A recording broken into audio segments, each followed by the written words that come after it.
The squeal of tires on wet asphalt was the first sound, a sharp, panicked cry that sliced through the monotonous drone of the city.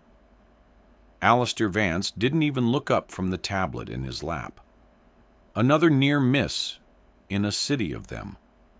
The second sound, however, a sickening, percussive thud that vibrated through the floor of his custom Maybach, forced his eyes open. His driver, a man named Peters, who was usually as stoic as the granite facade of Vance Tower, swore under his breath, a sharp, guttural sound of pure shock. The car lurched to a halt. Outside the rain-streaked window, the world had descended into chaos. People were shouting, pointing. Alistair's gaze followed theirs, landing on a small, crumpled shape, lying perilously close to the curb just ahead. It was a child's coat, a faded canary yellow, and beneath it a tiny, still form. A knot of ice formed in Alistair's stomach. Before Peters could say a word, Alistair's hand was on the door. "Stay here," he commanded, his voice a low rasp. He pushed the heavy door open, stepping out into the cold, driving rain, the biting wind instantly plastering his $1,000 suit to his skin. He ignored it, his entire focus narrowed on the yellow coat. A woman was sobbing nearby, her cries thin and reedy against the city's roar. But as Alistair approached, he saw it wasn't a child. It was a doll, one of its porcelain arms shattered, its painted-on smile eerily serene amidst the debris. He stopped, a strange mix of relief and irritation washing over him. A doll! All this for a doll. He was about to turn, to retreat to the warmth and sterility of his car, when a small, quiet voice cut through the noise. "She dropped it." Alistair turned. Sitting on the steps of a run-down brownstone, tucked away from the rain, was a little girl. She couldn't have been more than 7. Her hair was a mess of tangled brown curls, and her dress was patched in 3 different places. But it was her eyes that held him. They were a deep, serious gray, and they were fixed on him with an unnerving intensity. "The lady," the girl said, nodding toward the sobbing woman, who was now being comforted by a bystander. "She was running. She didn't want to be late." The girl's gaze shifted from the woman, back to the shattered doll, and then finally back to Alistair. A chillingly calm, perceptive look passed over her face. "You're not from around here," she stated, not as a question, but as a fact. "Your shoes cost more than this building's rent." Alistair stood frozen in the rain, the siren of a distant ambulance growing louder. He, Alistair Vance, CEO of a global tech empire, a man who commanded boardrooms and moved markets with a single word, was being held captive by the analytical gaze of a small child on a forgotten street corner. He had the distinct, unsettling feeling that the car accident was merely the overture, and the real disruption to his meticulously ordered life was sitting right there on those steps, watching him as if she knew a secret he was yet to discover. He found his voice, a tool he usually wielded with surgical precision, but it came out rougher than intended. The woman should have been more careful. It was a statement of fact, a simple equation of cause and effect that governed his world. The little girl considered this, her small head tilting. "Maybe," she conceded, her voice barely a whisper above the hiss of the rain. "Or maybe the world should be more careful with people who are running." She hugged her knees, pulling a threadbare cardigan tighter around her small frame. The moment was broken by Peters, who was now holding a large black umbrella over Alistair's head. "Sir, are you all right? We should go. The police will handle this." Alistair gave a curt nod, turning his back on the girl, on the shattered doll, on the entire messy, inefficient display of public emotion. He slid back into the leather-scented cocoon of the Maybach, the door closing with a satisfying, soundproof thud. He shut it all out. As the car pulled smoothly back into traffic, he glanced one last time at the brownstone. The girl was still there, a small, unmoving figure in the gray wash of the city. She was watching the car, her expression unreadable. For a fleeting second, Alistair felt that unnerving gaze again, as if it could see right through the tinted glass, through the layers of wealth and power, and into the hollow space where his own heart used to be. He shook his head, annoyed at the fanciful notion. She was just a girl, a street urchin with an opinion. He had a multi-billion-dollar merger to finalize. He picked up his tablet, forcing the numbers and projections to fill his vision, to erase the image of those serious gray eyes. But for the rest of the drive, he couldn't shake the echo of her words. Maybe the world should be more careful with people who are running. The next day, the memory should have been gone, buried under a mountain of paperwork, conference calls, and the relentless pressure of being Alistair Vance. Yet, it lingered. It was a burr under his skin, an errant line of code in his perfectly programmed life. He found himself distracted during a board meeting, the face of the little girl momentarily superimposing itself over the quarterly earnings report. He snapped at his assistant, Evelyn, for a minor typo, an uncharacteristic outburst that left her flustered. He was restless, agitated, and he didn't know why. It was illogical, a chance encounter, meaningless.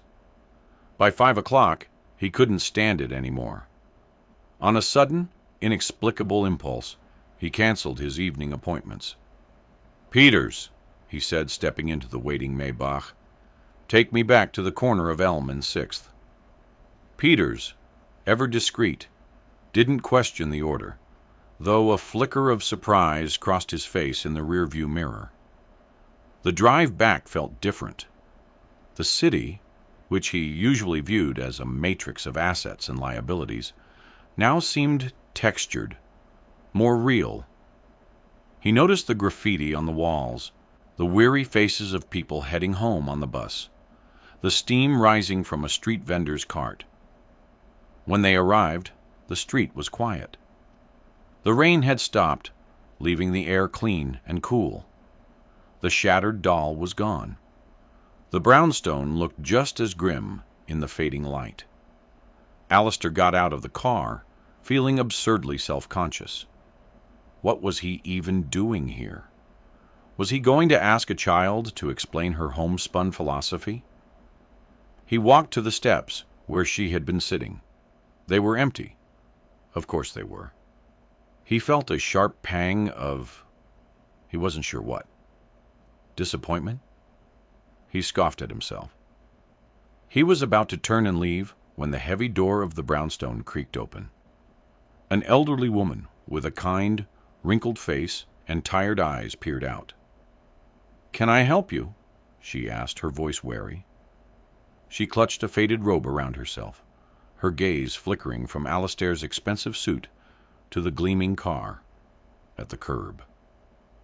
"I was here yesterday," Alistair began, feeling foolish. "There was an incident. A little girl. She was sitting on these steps."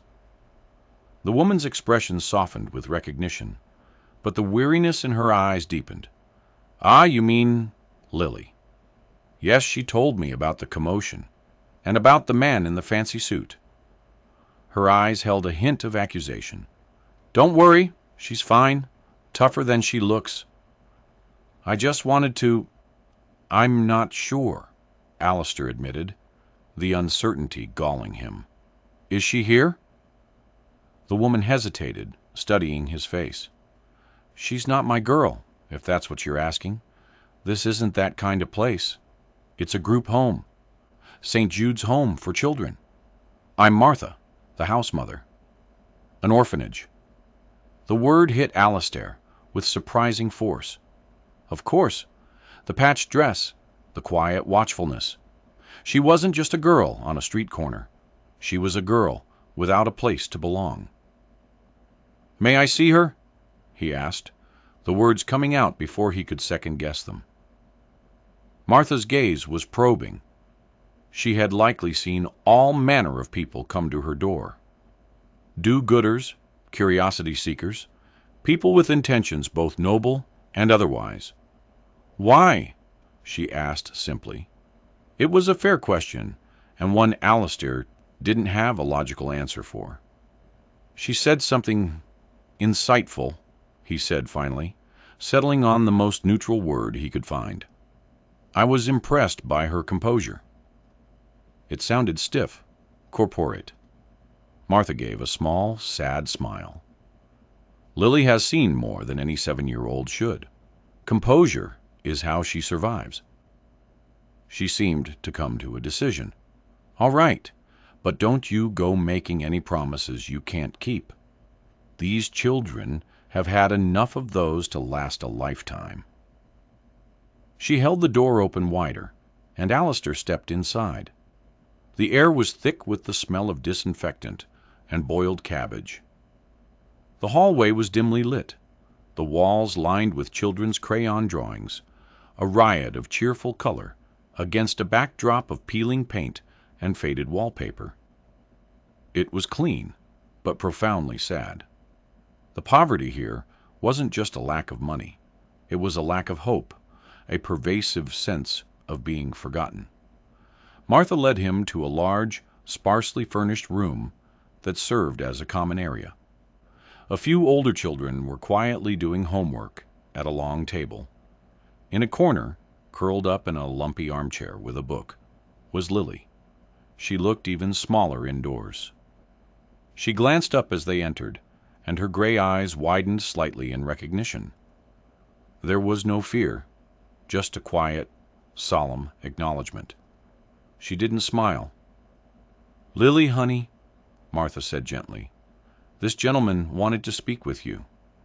Lily carefully placed a strip of paper in her book to mark her page before closing it. She slid off the chair and stood before him, her hands clasped behind her back, like a tiny soldier reporting for duty. "Hello," she said, her voice soft but clear. "I didn't think I'd see you again." "Neither did I," Alistair confessed. He felt an awkward silence stretch between them. He, a master of negotiation, was at a complete loss for words with a 7-year-old. "Your shoes are wet," she observed, pointing at the dark spots on his leather Oxfords. He looked down. He hadn't even noticed. "It was raining earlier," he said lamely. "I know," she replied. "I was there." He cleared his throat, trying to regain some semblance of control. "I came to check that you were all right." "I was all right yesterday, too," she said, her logic unassailable. "I wasn't the one who fell." "No, you weren't." He felt the conversation slipping away. What was the point of this? To satisfy a fleeting curiosity? He reached into his jacket, his hand closing around his wallet. It was a reflex, his standard solution to any problem. A donation, a generous one. That would assuage this bizarre guilt or whatever it was, and he could leave. He pulled out a thick billfold. "I want to give something to the home," he said, addressing Martha but looking at Lily. "For your trouble." He extended a hand filled with several $100 bills. Martha's eyes widened, a flicker of desperate need warring with her pride. But Lily didn't even look at the money. Her gaze was fixed on his face. "We don't need your money," she said quietly. Alistair was taken aback. "Everyone needs money." "No," she insisted, shaking her head. "You give money so you can leave, so you don't have to think about it anymore. It makes you feel better, not us."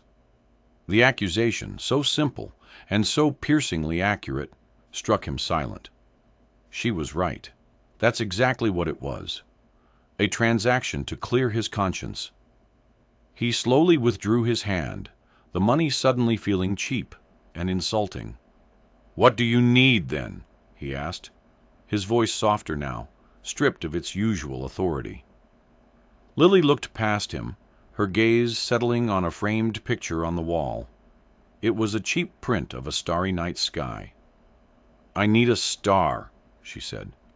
Alistair frowned, confused. "A star? You mean like a toy?" "No," she said, a hint of frustration in her voice. "A real one. But it's not in the sky. It's lost. This was the rambling of a child, a fantasy. He should leave. This was a waste of his time."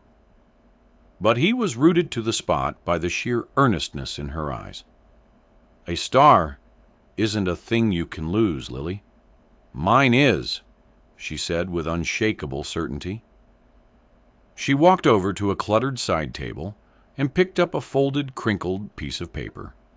She handled it with reverence, as if it were a sacred text. She carefully unfolded it and held it out to him. It was a hand-drawn map of the city. It was crudely rendered, but surprisingly detailed. But overlaid on the grid of streets were constellations, drawn in silver ink, connecting various points across the city. They weren't recognizable constellations, like Orion or the Big Dipper. They were unique, whimsical, a leaping fish, a cat chasing a ball of yarn, a soaring bird. One star in the bird constellation, near its wingtip, was circled in red. "My papa drew it," she explained. "He said all the important places have a star. And if I ever got lost, I could follow the stars, and they would lead me home. But the last one, the red one, he didn't have time to tell me where it was. He said it was the most important one, the wishing star." She looked up at him, her small face a mask of desperate hope. "You're a rich man. You can go anywhere. You can find anything. You found me, and you weren't even looking." The breath caught in Alistair's throat. It wasn't a child's game. It was a promise, a lifeline from a father she no longer had. He looked from the map to her face, and he understood. This was it. This was her one request. Not for money, not for a toy, not for a new dress. She wanted him to finish the journey her father had started. She wanted him to help her find her way home. The sheer, impossible weight of the request should have made him laugh, should have made him walk out the door and never look back. It was absurd. It was illogical. It was everything his life was not. But as he looked into her unwavering gray eyes, he saw a reflection of a loneliness so profound it mirrored his own. And for the first time in more than a decade, Alistair Vance felt something other than the cold, hard calculus of profit and loss. He felt a pull, a strange, terrifying tug toward this small, lost girl and her map of impossible stars. "This is ridiculous," Alistair muttered to himself for the 10th time, staring at the crinkled map spread across the polished mahogany of his desk. The silver constellations shimmered under the recessed lighting of his penthouse office. Vance Tower stood like a glass and steel monument to his success, and from this height, the city below was an abstraction, a glittering circuit board of lights and traffic. It was a world he controlled. The map in front of him, however, represented a world he didn't understand. It was a cartography of love and loss, drawn by a hand he'd never know, for a child he'd just met. He had left St. Jude's with the map, a silent agreement passing between him and Lily. He hadn't said yes, but he hadn't said no. He had simply taken the paper from her small hand, the brief touch of her fingers sending an unexpected jolt through him. He'd told Martha he'd look into it, a non-committal corporate phrase that could mean anything or nothing. Yet here he was, at 10 o'clock at night, ignoring a stack of urgent acquisition proposals from the Tokyo branch, studying a child's drawing. He leaned closer. The starting point of the constellations was clearly marked. A small star labeled The Nest, located right where St. Jude's Home for Children stood. From there, a line of silver ink snaked through the city. He recognized some of the locations marked by the stars. The Great Watering Hole was clearly the Grand Fountain in Centennial Park. The Whispering Palace was the old public library on Ash Street. These were places a father might take his daughter. Simple, public, free. But the final star, the one circled in red, was in a part of the city he didn't recognize. An industrial sector near the old shipyards, a place of warehouses and forgotten factories. The constellation was a bird, its wings outstretched as if in flight. The red star was at its leading wingtip, labeled simply Wish. What could possibly be there? Peters had run a background check, of course. It was standard procedure. Lily was an orphan, as she'd said. Her parents, Daniel and Clara Miller, had died in a car accident just over a year ago. A drunk driver had run a red light. Daniel was a graphic designer. Clara, a part-time music teacher. They had no other family to speak of. They were just, gone. Leaving behind a 7-year-old girl and a map of secret stars. Alistair sighed, rubbing his temples. He could hire a private investigator. They would find the location in a matter of hours. They'd discover it was an old apartment, a favorite restaurant, some sentimental but ultimately meaningless spot. He could write another check, a bigger one this time, establish a trust fund for Lily, and consider his duty done. It would be efficient. It would be logical. It would be the Alistair Vance way. But as he thought of her small, serious face, the way she had looked at him not as a billionaire, but as a potential ally, a finder of lost things, the efficient solution felt like a betrayal. She hadn't asked for his resources. She had asked for him. The next morning, he did something he hadn't done in 15 years. He cleared his schedule. Evelyn, his assistant, nearly dropped her coffee. Clear it? All of it? Sir, you have the quarterly review with the board and a video conference with the German regulators. Reschedule them, he said, his tone leaving no room for argument. Something has come up. Is it a personal matter, sir? She asked tentatively. Alistair paused, the map lying on his desk. Yes, Evelyn, he said, the word feeling foreign on his tongue. You could say that. He drove himself, taking a less conspicuous sedan from his collection instead of the Maybach. It felt strange to be behind the wheel, to navigate the city streets himself. He felt like an anthropologist, exploring a foreign land. His first stop was the public library, the Whispering Palace. It was a grand old building, a relic of a more civic-minded era. The air inside smelled of old paper and wood polish. He felt out of place in his tailored suit, a shark in a goldfish pond. He found the children's section and simply stood there, watching. He saw a father reading to his son, his voice a low, animated rumble. He saw a mother helping her daughter find a book on planets. These were small, ordinary moments of connection, the kind of moments he had long since purged from his own life. He had been a father once, a husband. But the memories were like faded photographs, the emotions attached to them locked away in a vault he never dared to open. He drove to Centennial Park next, to the Great Watering Hole. The fountain was magnificent, water arching in graceful, shimmering plumes. Children shrieked with delight as they ran through the spray. Lily had probably done the same, her father watching from a bench. Alistair stood at a distance, an observer. He wasn't part of this world. He was a ghost in it, haunting the edges of other people's happiness. He was just about to leave when he noticed it. Etched into the stone rim of the fountain, almost invisible with age and wear, was a tiny five-pointed star. It was no bigger than his thumbnail. It was a symbol, a secret sign. Daniel Miller had left his mark.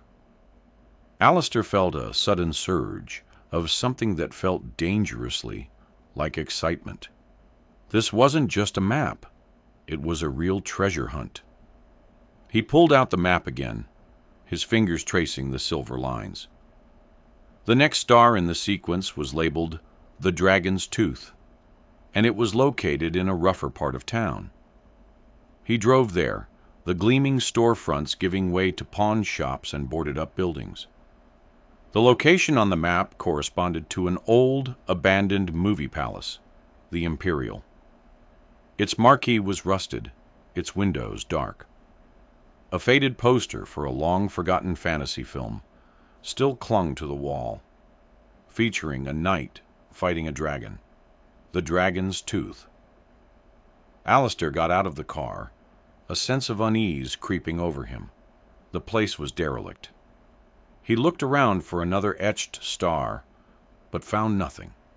He was about to give up when he saw a small, bright piece of color near the boarded-up ticket booth. Tucked into a crack in the brickwork was a single, perfect origami bird, folded from silver paper. It was a crane, a symbol of hope and wishes. A calling card. Daniel Miller hadn't just marked the spots. He had left pieces of his heart for his daughter to find. Alistair reached out and carefully plucked the bird from the wall. It was delicate, intricate. He held it in the palm of his hand, a fragile piece of evidence of a father's love. He felt a profound sense of intrusion, of trespassing on something sacred. Who was he to be doing this? But then he thought of Lily, waiting in that dreary home, clinging to the belief that this map was a promise that could still be kept. He got back in his car, the silver bird on the passenger seat, and drove towards the final star. The shipyards were a skeleton of the city's industrial past. Rusted cranes clawed at the sky like metallic dinosaurs. The address on the map led him to a long, low warehouse, its corrugated metal walls streaked with rust. Warehouse 7. There was no sign, no indication of what was inside. The place looked deserted. He parked the car and approached with caution. The large rolling door was shut tight, secured with a heavy-duty padlock. Peering through a grimy window, he could see nothing but darkness. This had to be a mistake. Why would a father bring his child here? It didn't fit. The park, the library. They were places of wonder and imagination. This was a place of decay. Frustrated, he walked the perimeter of the building. And then he saw it. A small, regular-sized door on the side, almost hidden in the shadows. It was unlocked. His heart hammered in his chest. This was foolish. He should call the police. He should leave. But his curiosity, now fully ignited, was stronger than his caution. He pushed the door open and stepped inside. The air was cool and smelled faintly of paint and sawdust. For a moment, he was in total darkness. Then his eyes adjusted. The warehouse was not empty. It was a workshop, an artist's studio. Canvases leaned against the walls, some blank, others covered in swirling, abstract nebulae of color. Sculptures made of scrap metal stood like silent sentinels. In the center of the vast space, covered by a large canvas drop cloth, was a massive lumpen shape. It was a world of creation, of imagination. This was Daniel Miller's secret place. Alistair walked deeper into the studio, his footsteps echoing in the silence. He ran his hand over a workbench, feeling the nicks and grooves in the wood. Tools were laid out neatly, as if their owner had just stepped away for a moment. He saw sketches pinned to a corkboard, dozens of drawings of birds in flight, of stars, of a little girl with big, serious eyes. And then he saw the main project. He walked to the center of the room and pulled back the drop cloth. He gasped. It was a sculpture, a mobile, so large it nearly touched the high ceiling. It was a constellation, brought to life in 3 dimensions. Made from polished steel and copper wire, it depicted a magnificent bird, its wings spanning 20 feet. It was the bird from the map, and hanging from its leading wingtip, crafted from what looked like hand-blown glass and filled with tiny, twinkling LED lights, was a single, perfect star, the wishing star. It wasn't just a location. It was a creation, a final gift. Alistair stood in stunned silence, overwhelmed by the scale of it, by the sheer, breathtaking love that had gone into its creation. Daniel Miller hadn't been leading his daughter to a place. He had been building her a universe where even in the darkest of places, there was always a star to wish on. A universe where a father's love could hang suspended, waiting for his daughter to find it. Alistair reached out a hand, not quite daring to touch the glass star. This was it. The end of the map. He had found it, and as he stood there, alone in the silent, magical workshop, he felt a profound and painful emptiness. He had all the money in the world, a global empire at his command, but he had never in his life created something so purely, so unconditionally, for someone else. He had found Lily's lost star, but in its light he saw just how lost he was himself. He called Martha. His voice was unsteady, and he had to clear his throat twice before the words would come out properly. "I need to bring Lily somewhere," he said, dispensing with pleasantries. "I've found something she needs to see."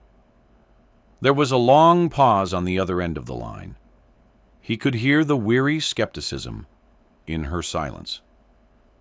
"Mr. Vance," she began, her tone guarded, "I told you not to make promises. Getting a child's hopes up, it's not a promise, it's a fact," he interrupted, with more force than he intended. "I've found it. The wishing star.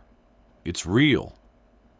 He explained, his voice low and urgent, describing the warehouse, the artwork, the magnificent mobile hanging in the center of the room.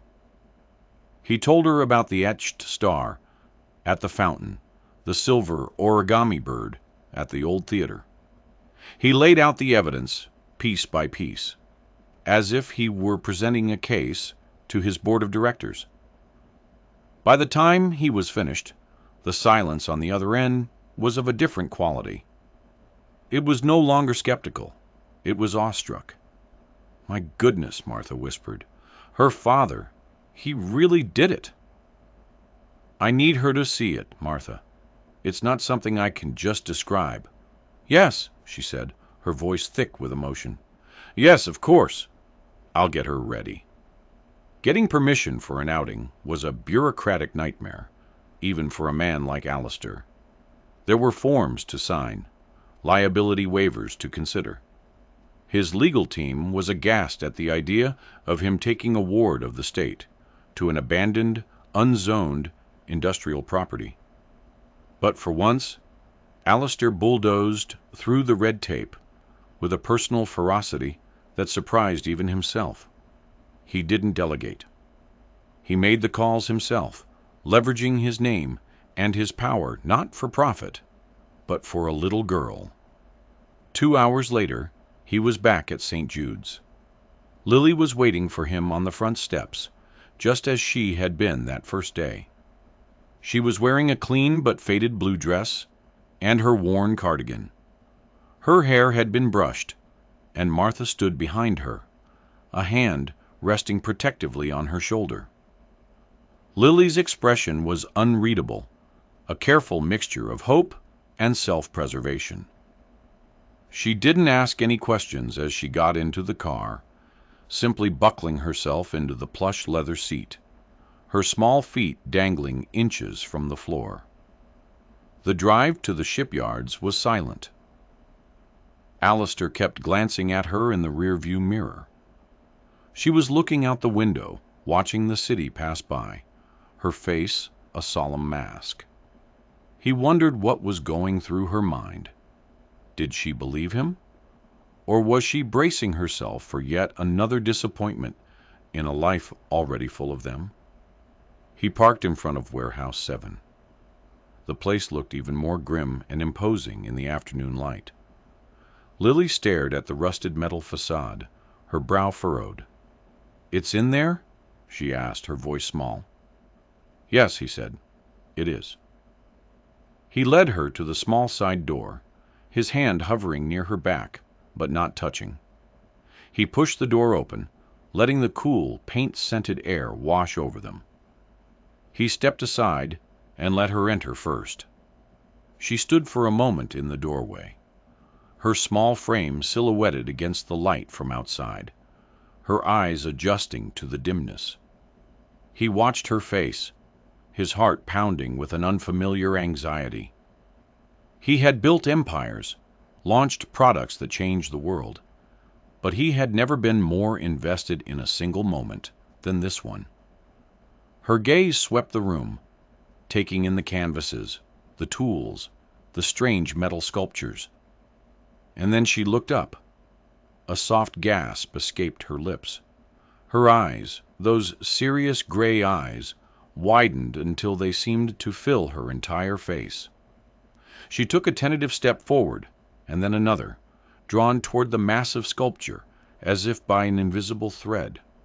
She stopped directly beneath it, her head tilted all the way back, her mouth slightly agape. The constellation bird, her father's bird, turned slowly in the faint currents of air, its polished metal surfaces catching the slivers of light from the grimy windows. The glass star on its wingtip twinkled, a captured piece of the night sky. "Papa," she whispered, the word so quiet it was almost swallowed by the vastness of the space. It was a sound of pure, unadulterated awe and grief and love, all mingled into one. A single tear traced a path down her dusty cheek. She didn't sob or cry out. She just stood there, silently, communing with the last, magnificent piece of her father's soul. Alistair felt a knot tighten in his own throat. He had been so focused on the logistics of the hunt, the thrill of solving the puzzle, that he hadn't fully prepared himself for the emotional impact of the destination. This wasn't just a sculpture. It was a goodbye. It was an "I love you" that would echo forever in this dusty, forgotten place. Lily finally turned to look at him. The guarded, solemn mask was gone. In its place was a look of such profound gratitude that it struck him with the force of a physical blow. Her eyes were shining with unshed tears. "You found it," she said, her voice trembling slightly. "I knew you could." She ran to him then, her small legs carrying her across the concrete floor, and wrapped her arms around his waist. It was a clumsy, uncoordinated hug, but it was the first time anyone had touched Alistair with genuine, uncalculated affection in over a decade. He froze, his body rigid, his hands hovering awkwardly at his sides. He had forgotten how to do this, how to accept comfort, how to give it. But then, slowly, as if moving a limb that had long been asleep, he lowered his arms and rested them gently on her small, shaking shoulders. He could feel her smallness, her fragility, against him. And in that moment, in that dusty warehouse filled with the ghosts of a father's love, the carefully constructed walls around Alistair Vance's heart began to crumble. He held her for a long time, the silence broken only by the faint creak of the mobile turning slowly, endlessly, above them. The discovery of the workshop changed everything. It became their secret place, a sanctuary from the gray realities of St. Jude's and the sterile pressures of Vance Tower. Alistair had his legal team quietly buy the warehouse and the surrounding properties, securing the location under a shell corporation. He told them it was a future real estate investment. He didn't tell them he was preserving a dead man's dream for a little girl. He arranged for regular outings for Lily. They would spend hours in the workshop. At first, they just sat in silence, watching the great bird turn. But slowly, a routine developed. Lily would explore, her small fingers tracing the outlines of her father's sketches. She found boxes of his things, old books, records, a worn leather jacket that still smelled faintly of him. Alistair would watch her, feeling like a privileged voyeur. He learned more about Daniel Miller from these silent explorations than any background check could have revealed. The man had been a dreamer, a tinkerer, an artist who saw constellations in the city grid and magic in scrap metal. One afternoon, Lily found a box of origami paper and a book of instructions. She sat on the floor, her tongue sticking out in concentration, as she tried to fold a crane like the one Alistair had found at the old theater. Her first few attempts were clumsy, crumpled failures. Alistair, who had built a career on precision and flawless execution, found himself sitting on the dusty concrete floor beside her. "Here," he said, his voice gruff. "Let me see." He took the book and a piece of paper. He had never folded origami in his life. It was inefficient, impractical. But he followed the diagrams, his large, capable hands carefully creasing the paper. His first attempt wasn't much better than hers. Lily giggled, a sound that was bright and clear in the quiet space. It was the first time he had ever heard her laugh. A strange warmth spread through his chest. He tried again, and again. For the next hour, the billionaire CEO and the 7-year-old orphan sat side by side, folding paper birds. They made a whole flock of them, in silver and gold and blue. They hung them on strings from the workbench, a small, colorful counterpoint to the grand mobile above.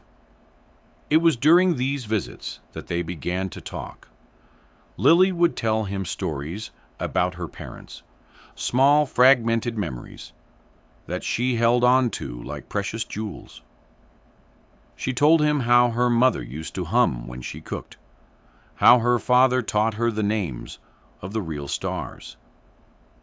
Alistair, in turn, found himself speaking of things he hadn't spoken of in years. He didn't tell her the whole story, not yet. But he told her about a woman named Eleanor, who loved the symphony and had a laugh that could fill a room.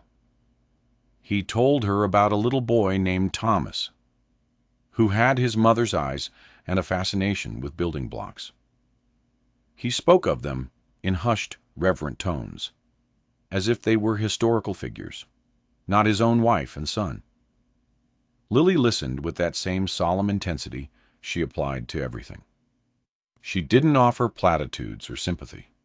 She just listened, her gray eyes full of an understanding that was far beyond her years.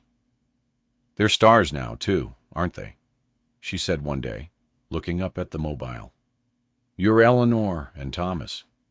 They have their own constellations."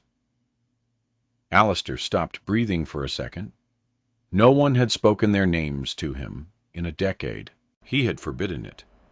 He had encased their memory in a tomb of silence.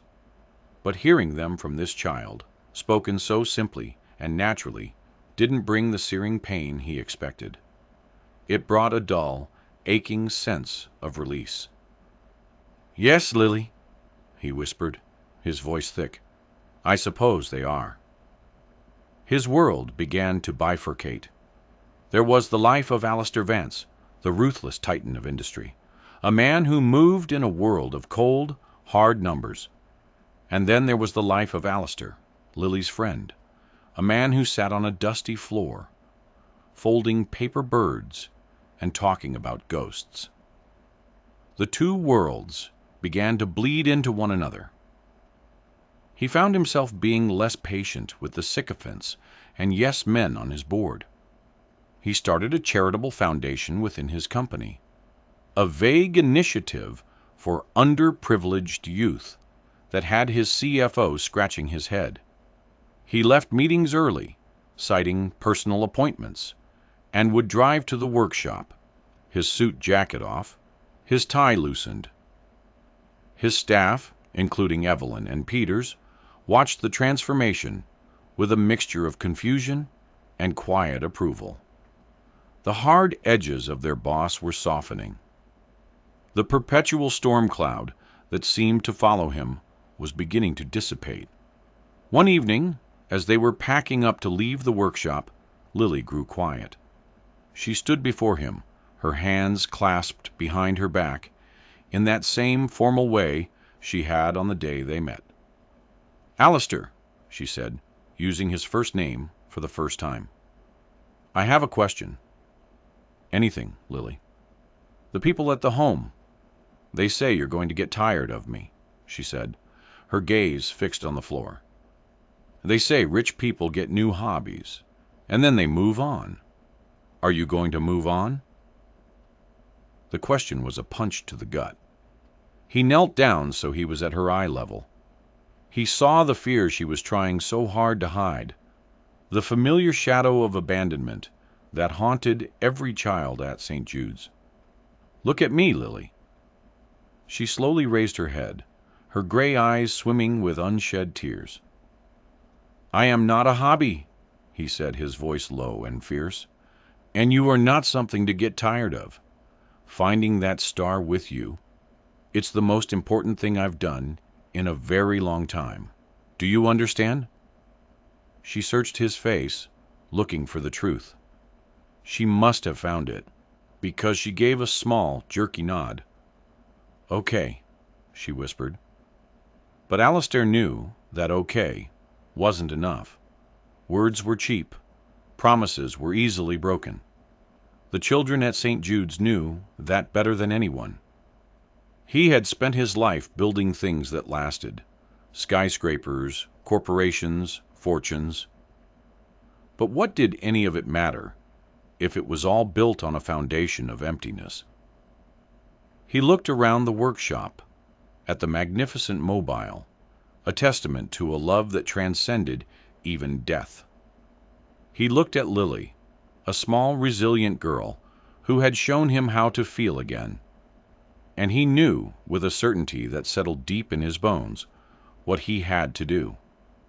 It was the most illogical, inefficient, and terrifying decision he had ever made, and it was the only one that mattered. He stood up, took her hand, and led her out of the workshop for the last time as just a visitor. The next morning, Alistair Vance, a man who hadn't set foot in a government building for anything less than a high-level regulatory hearing, walked into the city's family services department. He didn't send a lawyer. He went himself. He sat on a hard plastic chair in a crowded, noisy waiting room, surrounded by exhausted parents and crying children. He waited for 3 hours to speak with a caseworker. When he was finally called, he walked into a small, cluttered cubicle and sat across from a tired-looking woman named Mrs. Davis. "I'm here about a child at St. Jude's home," he said, his voice calm and steady. "Her name is Lily Miller." I want to adopt her." Mrs. Davis looked up from her paperwork, her expression a mixture of disbelief and deep-seated weariness. "Mr. Vance," she said, looking at the file she had just pulled, "I appreciate the sentiment. A man of your means could provide a great deal for a child like Lily, but adoption is a very long, very complicated process. There are evaluations, home studies, background checks." "Do them," he said simply. "Do all of it. I'll give you whatever you need. My life is an open book." She looked at him, really looked at him for the first time. She saw the designer suit and the expensive watch, but she also saw the unmistakable resolve in his eyes. This wasn't a whim. "Why?" she asked, the same question Martha had asked. "Why her?" Alistair thought for a moment, thinking of the map, of the silver bird, of the look on Lily's face when she saw her father's creation. He thought of her laughter, of her solemn wisdom, of the small hand that had reached out and pulled him back from the brink of his own lonely existence. "Because she had a request," he said, a small smile touching his lips. "She asked me to help her find a lost star. And in the process, she helped me find a whole universe I had forgotten existed. It's my turn to help her find a home." The process was every bit as grueling and invasive as Mrs. Davis had warned. Alistair's life, which he had guarded with obsessive privacy, was suddenly under a microscope. Social workers interviewed his staff, his few acquaintances, even the estranged members of his board. They toured his cavernous, sterile penthouse, their clipboards and neutral expressions making him feel like a specimen in a jar. They asked him questions that were deeply, painfully personal. They asked about Eleanor and Thomas. They opened the vault he had kept sealed for a decade and forced him to confront the ghosts inside. He had to recount the day of the accident, the slick roads, the call from the police, the deafening silence of the house when he returned from the hospital alone. He spoke of the years that followed, the descent into a life of pure, relentless work, a strategy to outrun a grief that was always one step behind him. He confessed that he had failed as a husband and a father long before the accident, that he had prioritized boardrooms over bedtime stories. It was a brutal, humbling confession. For a man accustomed to total control, laying his failures bare for strangers was a profound form of torture. But through it all, his resolve never wavered. Every time he felt the urge to retreat, to call his lawyers and shut the whole thing down, he would think of Lily.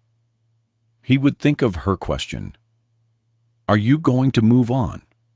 And he would answer the next question, sign the next form, and endure the next probing evaluation. He also began to prepare his home.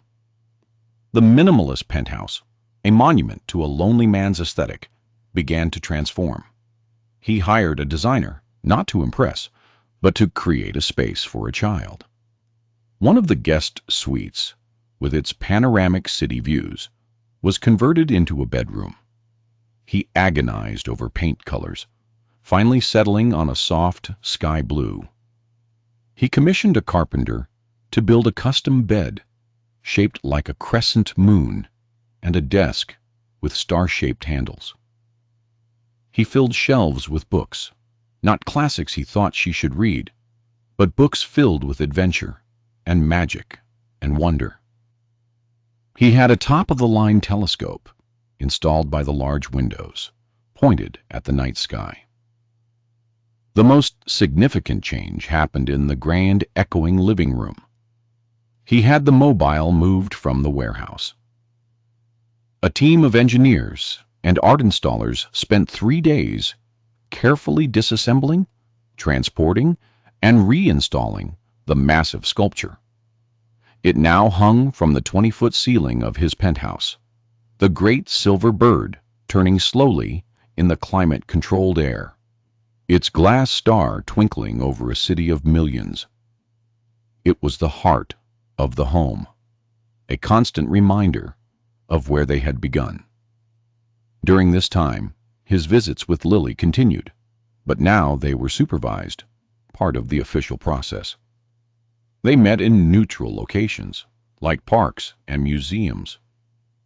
It was awkward, the presence of a social worker shadowing them, taking notes. But the bond they had forged in the privacy of the workshop held fast. He told her what he was doing, that he was trying to make a home for her. He described the room he was building, the telescope, the mobile hanging in the living room. Her eyes would grow wide, but she remained cautiously quiet, as if afraid to hope too much. She had seen other children at St. Jude's go through this process, only to have it fall apart at the last minute. The final hurdle was a psychological evaluation. Alistair sat in a plush leather chair opposite a man with a kind face and sharp eyes. The doctor asked him about his motivations, his expectations, his understanding of the trauma Lily had endured.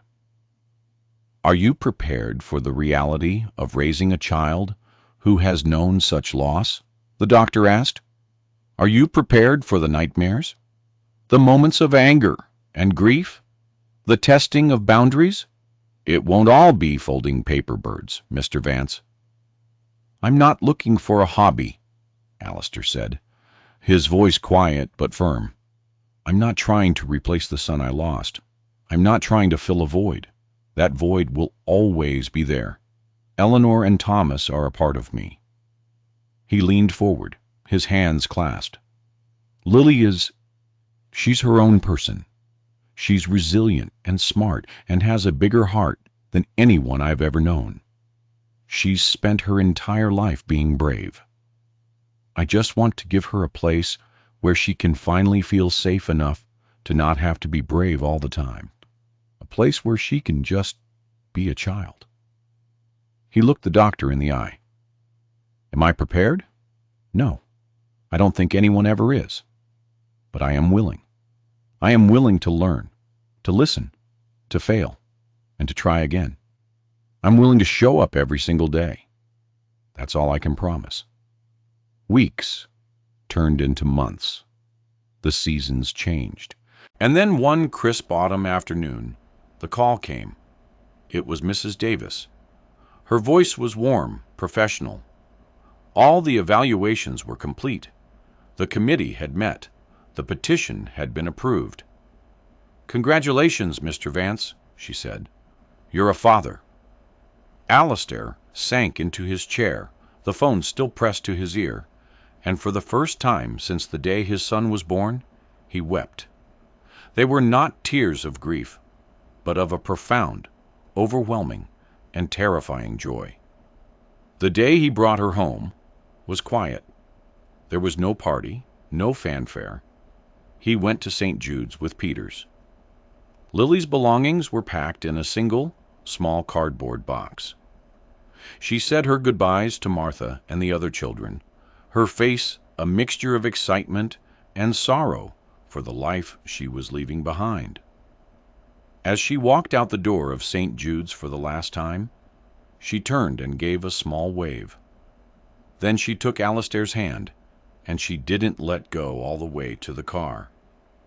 When they entered the penthouse, she stopped in the foyer, her eyes wide with disbelief. She stared up at her father's mobile, turning majestically in the afternoon sun streaming through the floor-to-ceiling windows. "It's home," she whispered. Alistair knelt beside her. "Welcome home, Lily." That night, after a dinner of macaroni and cheese, which Alistair had his personal chef learn how to make from a box, per Lily's request, he tucked her into her crescent moon bed. The city lights glittered below them, a sea of earthbound stars. "Alistair," she said, her voice small and sleepy from the big day. "Yes, Lily." "Thank you for finding my star." He smoothed her hair back from her forehead, his heart feeling too big for his chest.